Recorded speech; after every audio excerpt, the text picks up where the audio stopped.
So it's been a while since I've done an update on the Jaguar. With the Jaguar, the cylinder head's still out, and that's it. It's been 2 weeks overdue for that cylinder head to get planed, and I'm expecting to wait perhaps another week and a week thereafter. It's going to be a little while until that head comes back. It's honestly really thrown a wrench into the plans. It's taken a long time. So I thought in the meantime we could take a look at this bike. It's a Suzuki TS185. It's a 1980 model, and I've owned this bike since I was 15, 16 years old. It's the first vehicle I've ever actually owned. So between 2013 and 2015, 2016, I was using this as a paddock basher, just as a nice dirt bike for a teenager. But I've always said to myself that I wanted to register this bike, and I've always wanted to ride this on the road, and I eventually did. Back in 2021, I pulled this out of the shed. I gave it a good clean. I got all the, repainted the frame, repainted the exhaust, retrimmed this seat, got all the lights working, the light kit working. Everything works on this bike now. I've walked it through rego, and yeah, passed first go. And since then, I was driving it for about 3 or 6 months. In that time, I popped the cylinder head because this is a 2-stroke bike. It's got an oil container under the seat here. I ran out of oil and oil starved the head. It took me about an hour to strip down the head, and it took me another hour to, once I got all the parts, the piston, the rebore, the bore out barrel, it took me another hour to put it back together. I drove for another few months there. Drove it to Union back as my daily, and then then it stopped running. What had happened was the reed valve actually chipped, which resulted in poor starting and poor acceleration speed, and it was a bit of a pig. But once I diagnosed that and then fixed it, it only took me half an hour to take the barrel off that time, half an hour to install the part, half an hour to put it back together, then I was just driving it again. These things, like when you fix them, slap it back together, then just keep driving for another few 100 or 1,000 kilometers before someone else breaks.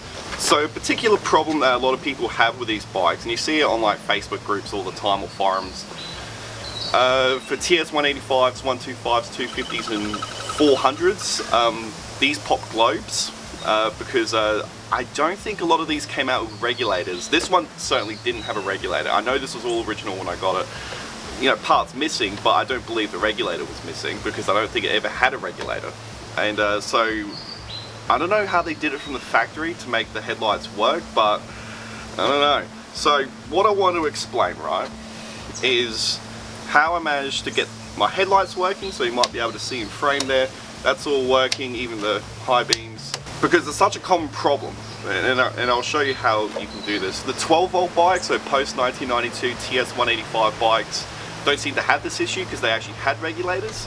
These earlier 6-volt bikes didn't. I guess what I wanted to show you was I wanted to take this seat off, and I wanted to walk you through how I managed to fix this. So at the moment the battery's charging, the headlight runs, everything works off of this overcharging 44-volt magneto. I installed this one gizmo from my motorcycle shop. It was about 20 bucks to regulate that voltage, charge the battery and run the headlight. When I was running the headlight straight from the battery to the headlight, I think it lasted me about 3 or 4 minutes before it dimmed too much to be useful, and then you'd pop a globe or burn out a globe because the current draw would be too much. So yeah, let me bring you in and let me show you what I've done to resolve this issue. So this seat I've got here is a regular CT110 postie bike seat that I upholstered in brown, then made a custom bracket to weld to the frame here so I could mount this seat, because it was missing the seat when I got it. So I cut off, if you know TF185s, they have a hinge right here and here so that the seat can hinge up, and the TSs have this as well.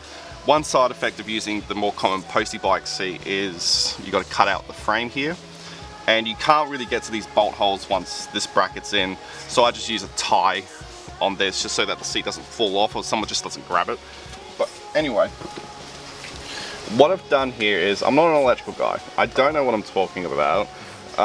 Your discretion is advised here, because I really don't know anything about electronics. I don't even know if this regulator is an AC regulator or a DC regulator. I just hooked it up to check AC pulses. I had like a test light, and I will just probe areas, and if I see it strobing, like flashing on and off, I know that that's a AC outlet or a DC outlet or an AC input, more importantly.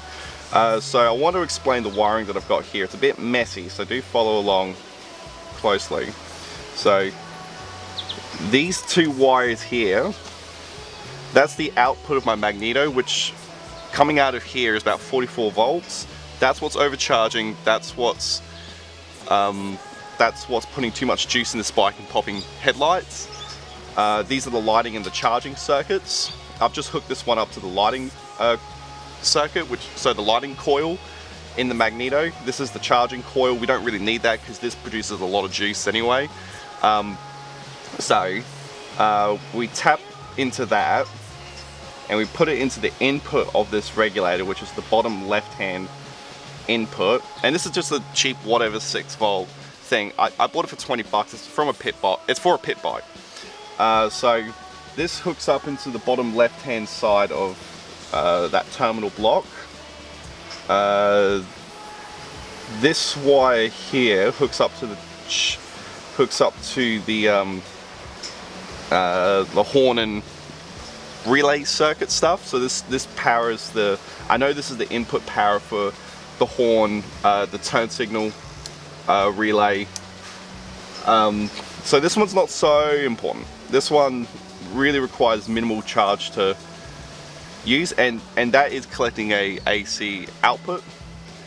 This orange wire, so it's on a double plug here, so they're plugged into the same top right hand terminal, but that is also connected to the rectifier, and we'll explain that one in a second. But what I wanted to show you was these two white wires here, because this is what's going to fix your problem, right?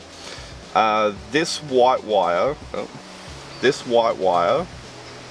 is the lighting wire, so it's essentially the other half of this wire, but it's no longer directly connected to that.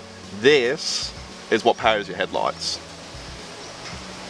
and it needs an AC charge. So an AC current is coming out of this one that's regulated from the bottom left hand post, and this is a double prong post here as well, so that's also connected to the battery output. So what's happening here is you need a regulator and you need a rectifier. So what's going to happen, right, and again, I don't understand electronics, it's just I've done this and it worked, figured it out. So the input of this overcharging wire gets regulated through these two wires. This brown one and it's regulated through this white one and this orange one. This white one is powering the headlight as you're riding, right? So as the RPMs are up or you're at cruising speed, this is going to power your headlight sufficiently. This is going to get you down the road. When you get to low RPM or your stoplets and lights, this magneto won't be spinning fast enough to power the lights. So what you need to do is also hook the battery up to the same lead, sort of, the same block, to power your headlights at low RPM, but for that to pretty much sustain the headlight at cruising RPM, which then charges the battery, you see, because any excess voltage here goes back into the battery and keeps that charged. Because what's happening with this orange wire here is it's going through this rectifier. This is a one-way switch, it's a diode, and it's going from here to here, one way, so it can't flow backwards. And I've got 3 connections to that one prong. Again, I'm not an electrical guy, I don't know if this is okay to do, right? But one of these wires goes to the positive end of the battery, so there's 6 volt power here.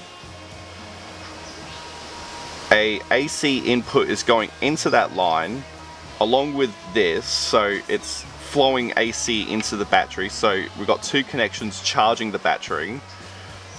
And then this line, I have no idea what it does. I just know if this is not connected, the horn doesn't work. So there you go. And And then this white wire here, so the bottom right hand terminal post, this is grounded to the same earth as the battery. So essentially you've got your headlight terminal here. So this is for your headlight. This is for everything else on the bike. These two are regulated posts, so these are going from taking that 44 volts and putting it down to 6 volts. The bottom left wire is for the 44 overcharging amps to go in, and then this wire is the earth, and it has to go through a rectifier so it doesn't backcharge, or AC power seems to go to the lowest source. So if the battery has like 3 volts, it's not charged, you won't get any juice to the headlights because it's going to go straight to the battery. So it's important that your battery is well charged, then put into bike, then this done, and the bike can sustain the charge thereafter. And that's it. That's the fix. So I managed to find a nice little bolt hole here to install this. I used these 2 pieces of cardboard as like a wad, like a spacing thing, like that. So the wires don't touch too much. And this one's free floating. I've got to tape some of these connections up. All this stuff here is just the indicator lights, and yeah, it seems to be working so far. I've taken it on a few night drives at the moment, and you know, the battery stays charged, the headlight stays strong. It's a good time, you know. I know it's not a Jag video, it's not a Leyland video. Motorbikes are really fun too. But whether or not this is right or wrong, it's your discretion. But that's what I did. That's what fixed my bike. I'll now confidently take this out into the city, drive it around, and then not have to worry about it being after dark, and I can enjoy my classic 2-stroke. You know, this is also the first vehicle I've ever owned. I think I've already said that, but what's really cool is, yeah, I've owned this longer than anything else, and for me, this bike fits like a glove. I really, really like this bike. Yeah, it looks really daggy, but it's not about looks, isn't it? But I do love the orange paint on it. So yeah, this fix, this problem seems to also be prevalent on XT250s and XT500 motorcycles. You hear they have low popping issues, and this might be a potential fix for them. Just a regulated 6-volt source, and then you can keep picking up 6-volt globes. My future plans for this is to convert this to 12 volts. I think it'd just be a lot easier. I'll be able to pick up globes at the petrol station, or anywhere really, so I won't ever be stuck without lighting, and it's just more powerful as well. So what that involves is replacing the magneto with a 12-volt unit, or getting it rewired, and then replacing the wiring loom on this bike so that it can handle the extra voltage and current. So my plan for this bike is to find, you know, I'm not actively looking for it, but my plan is to find like a TS185 that was manufactured after 1992, because that has the 12-volt magneto and 12-volt loom, and I'll be able to strip out the 6-volt stuff on this bike and completely replace it with a 12-volt system. And when that comes, I'll show you guys how to do that. But that's just for future proofing, so that this bike can keep going. Yeah, it's a fantastic little 2-stroke. It does 80 k's an hour all day, every day. It can't do 100. It can't do highway, but that's fine. 80 k's an hour is just fine for this bike. Great little rack here, and yeah. Anyway, I hope this helps someone out. Thank you very much for watching.